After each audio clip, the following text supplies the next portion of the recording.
بله واقع چې دا به په ټول عمر زما هېره نه شي. اوړی دی مازدیګر دی بار چمن کې باچا خان بابا اوس خو ټول د بخونې شو. موږ ناست یو مازدیګر چسکو په دې کې غني خان راغی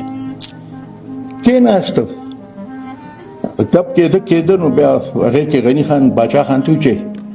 زه ګورې بابا نن تا پسې راغلی یم. هغه وی وایه وی پیسې را ځان له موټر هلم. هغه ورته عجیبه خبره کې ستا او د ولي یو شان جایداد دی یو مره ځمکه هم ده هغه پکې موټر هلي او تی پکې نه هلې ولې وی ستا د لاسه باچا خان ته وي هغه زما د لاسه ولې وی زه به دې ولي کړو دی به دې غني کړو که د موټر په سترګو لیدلې وی زه به هغه ډلې ما په موټر یې ګرځولې خو وی تا غني کړم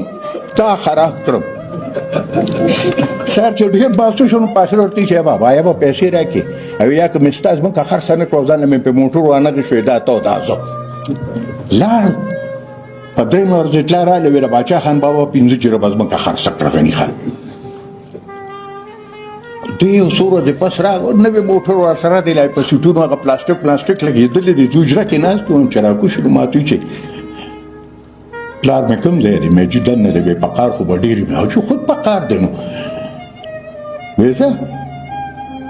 ګورو لاړ دننه چې لږ ساعت پس مو کتل اوس باچا خان بابا یې را روان کړی دی ښه په فرنټ سیټ کې ځان سره کېنو بویت چې واپس راغی نو چې غني خان لاړ دی ما ته چې یاره دی غني خو ډېر ښکلی موټر اخیستی دی نو ما ورته بابا ته خو اوسه پورې پقار به وي نه که نه وي هغه ما ته ډېرې معقولې خبرې وکړي او ډېر معقولې وجې یې راته دغه کړې نو پرې خوشحاله یم. نو ما ورته چې که په دغې خوشحالۍ کې خیر ما ته مې اجازت وکړه زه به هم یو 15 جره به ځمکه ستا خرڅه کړم ځان له به په یو موټر والم. باچا خان بابا ما ته هر سړی غني کېدی نه شي هر سړی ګوره غني کېدی نه شي دا کوشش ونه کړي